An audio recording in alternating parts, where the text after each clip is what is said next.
I have snow in my butt crack. But I got Brutus started. Gonna take him down to the shed. And I figure now's as good a time as any to talk about heat. I mean, it's snowing, so it's not like I can do anything else. A very important lesson was just learned. If you're going to build a garden tractor like Brutus and you decide to park it outside, oh, tree limb busted, and you decide to park it outside when it's snowing, flip the seat up. I now have the world's coldest butt. So I'm just going to go ahead and assume that you figured out by now that I have some kind of a wood stove, since so much of my content from last summer was Katie and I cutting firewood. Well, I'm down in our woodshed right now, throwing a load in the loyal old Brutus, because we need some up at the house. I mean, if you're on the West Coast, specifically in the Pacific Northwest or Southern Canada, then you know what the last 5 days have been like around here. We're not going to get into the whole frozen water debacle or, honestly, any of the finer points of that shit show. That's for another day. Today, I'm going to show y'all how it is that through that entire cold snap in the single digits and a couple days below, and at least one night below zero, Cadence and I never once got cold as long as we were inside, living in a 1989 fifth wheel travel trailer. So I'll get this wood loaded up and then we'll head back up to the house and I'll give you the lowdown. Dang, another one just cracked out there. Anyway, so our main source of heat is good seasoned alder firewood. So this stuff right here, out of these two piles that I just loaded that up out of. All right, this stuff's about 1.5 years old. Started out as a dead tree. Dead trees are awesome for firewood. This stuff here, it's got a little bit different color to it. That was live trees that I fell this summer and we processed out. Now, some of it is at the point where I can burn it, but I'd really rather not, because whatever's left of this will still be good firewood next year, and it's that much less that I have to cut this summer. There's like, I don't know, there, you can kind of see how much is in front of it. And alder, well, if you keep it dry, it keeps longer than if you got it stacked up outside, but it still rots pretty fast compared to a lot of other hardwoods. You want to try to use it up within 2 years. So that's all I'm going to grab for now, because I don't want to have to worry about slipping and sliding on old Brutus on my way back to the house. And I'll show you how we break this down and get it ready to go in the wood stove, and then when I come to my senses and go inside, I'll show you the wood stove, because you're probably wondering how I've got a wood stove in a fifth wheel trailer. So this summer I hadn't gotten this wonderful little contraption yet, so most of the wood that's down in the shed is either not split or only split enough to where Katie and I could handle it. I got to break it down more before it'll fit in the stove. Just to give you an idea, I don't even know if you can hear me over the wood splitter, but just to give you an idea how crappy it is out, all that snow on that block of wood accumulated between the woodshed and the house. Maybe about 10 minutes. I'm going to finish this up and go inside where it's warm. Okay, so this is what all the wood is for. It is my homemade, tiny little, takes a 10-inch or smaller stick of wood, double-walled wood stove. Now, there's commercial versions of these on the market. You can actually buy wood stoves that are intended to be put in RVs, but they all kind of have the same problem, and that's the price. It's $700 plus for the least expensive one on the market that I know of. It's called the Cubic Mini, and I'm not at all saying it's not a nice little stove. I've looked at them. In fact, a lot of the attributes that it has was what I copied when I was designing this little bugger. When this stove went in about halfway through last February, I had actually been out of work at that point for nearly a month from my shoulder injury. My L&I claim and everything was still going through, so I actually ran out of diesel, and we had a pretty severe cold weather front come rolling through, and it was a miserable couple of days, let me tell you, because we were running our diesel furnaces, which I'll show you in a few minutes, just enough to keep the pipes from freezing. Human comfort had gone completely out the window. We weren't even trying for it. We were just bundling up blankets, crap like that. Obviously, since I was nursing a shoulder injury that involved arthritis and some pretty torn up tendons and ligaments and stuff, that was unacceptable. So I got together with my brother and we started putting our heads together and looking at, okay, so what are the issues you deal with trying to put a wood stove in an RV or a camp trailer? First one was clearance. You just plain do not have the feet of space to work with that you do on a house. Anyway, so the stove had to put out as much heat as it possibly could while still staying cool enough that you don't have to worry about it setting your walls on fire. That is where we came up with the idea of, well, let's just make it double walled. So that's what we did. Your typical double walled wood stove, like you'd see installed in somebody's actual house, has like an inch or two of clearance between the firebox and the outer shell. That keeps it cool enough to where, from what I've seen, it knocks about a foot off of the installation clearances. Well, we took that and basically we took the same concept, only we went a little overboard with it. Let's see, is that cool enough? I gotta get an oven mitt. I'll be right back. So we took the same concept as your typical double-walled wood stove, and we went a little further with the spacing.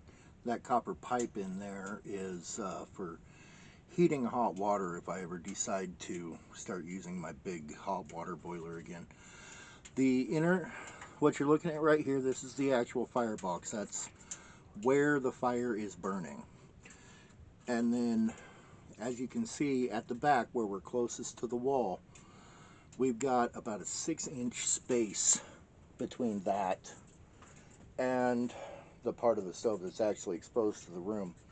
I don't know if you can see or not, but that we've got some pipe inside of a pipe going on there. The flue pipe is the inner part that's actually welded onto the firebox. And then the flue pipe extends about halfway out that piece of single wall. Yes, it's galvanized. I know that's not the best to use, but I burnt it off before I installed the stove, and This thing had to be put together on a very low budget and in a hurry. So there's a lot of things that were laying around in its construction.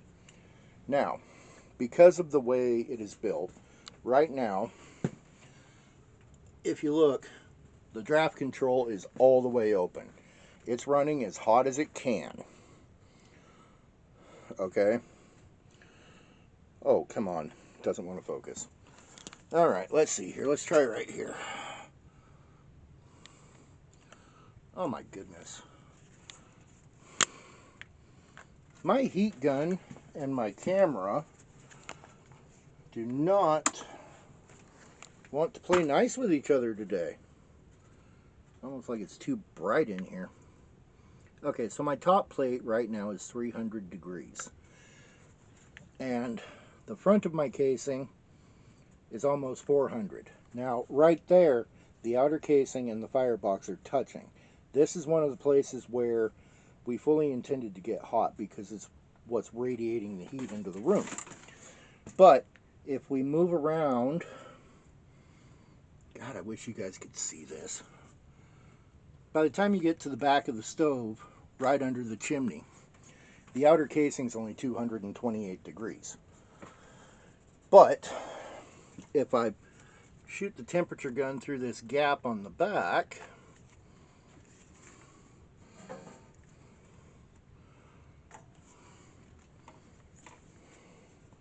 it's over 500 degrees in the space between the firebox and the outer casing. And like I said, that's with the draft wide open. To get some efficiency out, more efficiency out of it, and move heat around the house better, I've got that little guy. He'll probably fire back up in a few minutes. I had it off of there so that I could show you the inside. Now, our draft control is as simple as it gets. It's just a slider plate or a piece of bar stock that pivots and closes off however much of those 4 air holes you want at any given time.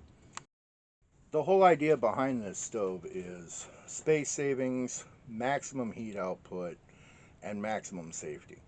It is specifically designed so, for example, so that it can't run away.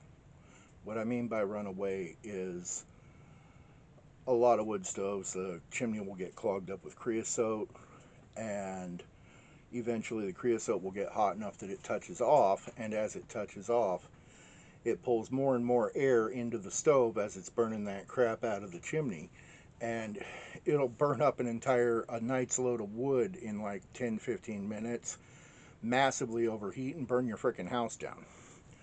This stove cannot do that. It's literally physically impossible. First of all, because the chimney is only 3 inches in diameter, if it clogs up enough that it can even consider having a chimney fire, it's too choked up for the stove to burn.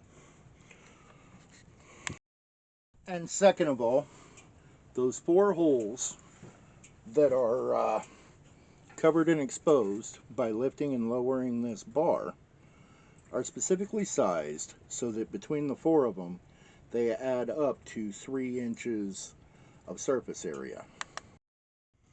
That, combined with some good welds, has this stove airtight to the point that if I close the draft control completely, in about half an hour this fire will be out.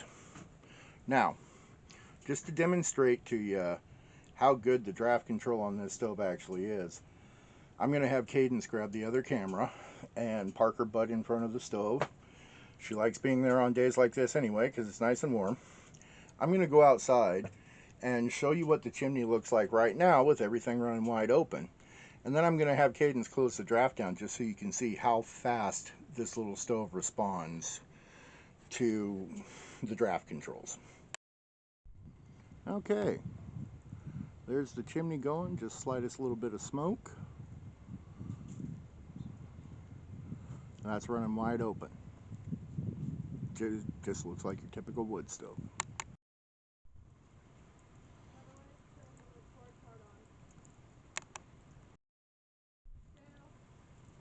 Do it.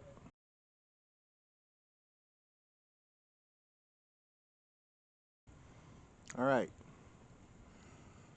So Cadence has closed the damper, and as you see, it's smoking more, and the smoke's coming out a lot slower.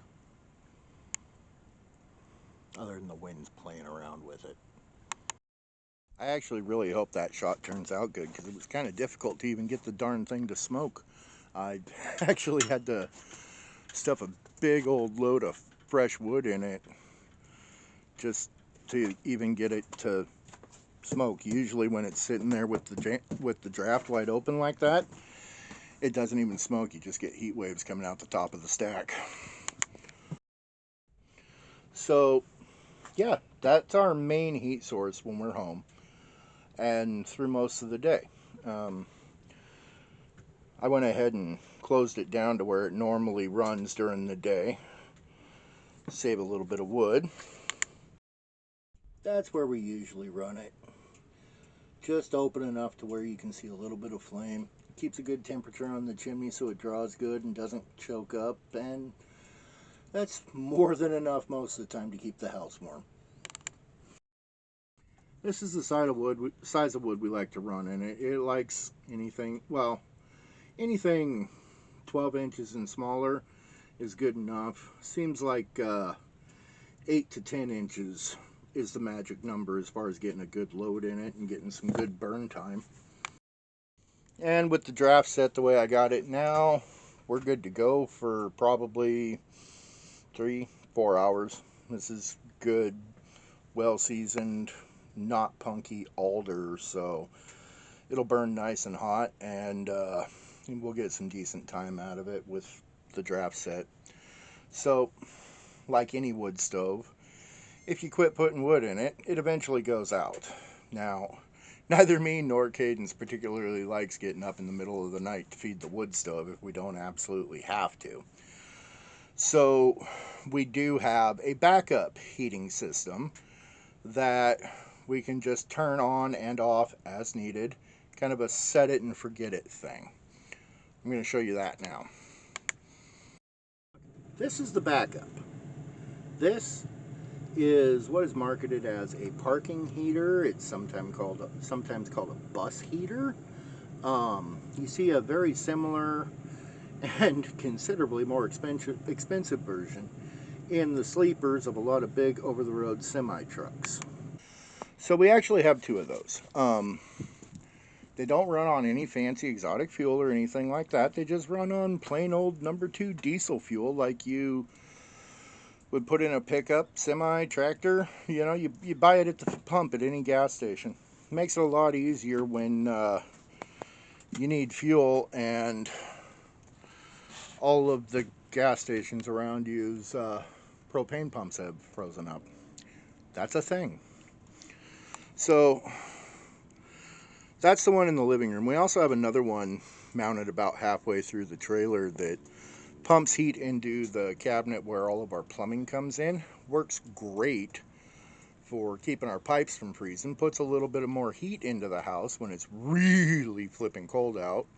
And the way it's mounted, it's a lot easier to show you what's on the other side of one of those things.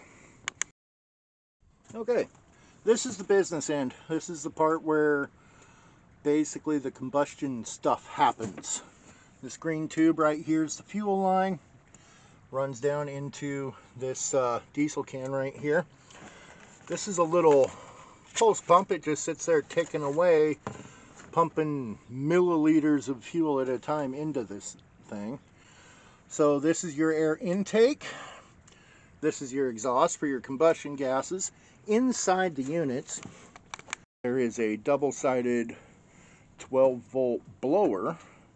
One motor, 2 blowers, one on each end. Okay. One pulls in fresh air from your cabin, living room, you know. It's the breathable air that's coming from wherever you have the heater mounted. God, that's a lot harder to explain than I thought it would be. And that blows across a big old honking aluminum heat exchanger with a burner inside it, where a glow plug lights the incoming diesel on fire, burns it very efficiently, and another blower pushes all of the exhaust gases out through that, for want of a better term, tailpipe. Through that big ass cold snap that just hit our area this last weekend, and honestly, you could almost say we're still in it now, since I'm standing on my porch looking at about 2 inches of fresh snow. My house never at any point, well, the coldest it got was 60 degrees. I believe that was between Saturday night and Sunday morning, and even then it was only because it got so cold that the diesel fuel for one of the furnaces had gelled up, and I had to go get a little bit of kerosene to mix in to turn it back into a liquid. That's the only downside to these diesel heaters, is if you have sustained temperatures lower than 15 degrees for more than a few hours, then the fuel will do what's called gelling in the lines. Basically, your liquid diesel fuel turns into Vaseline, for want of a better term, and your pump can't pump it anymore. But if you plan ahead, like I forgot to in this last cold snap, you just mix about a gallon of diesel into each of your 5-gallon fuel tanks. You ain't got to worry about it. It keeps it liquid down to, I think, 40 below at that point. I might be wrong on that. Never hurts to Google and double check. I do have kind of a crappy memory. As to why we go with diesel instead of propane for our backup heat, it all comes down to cost, honestly.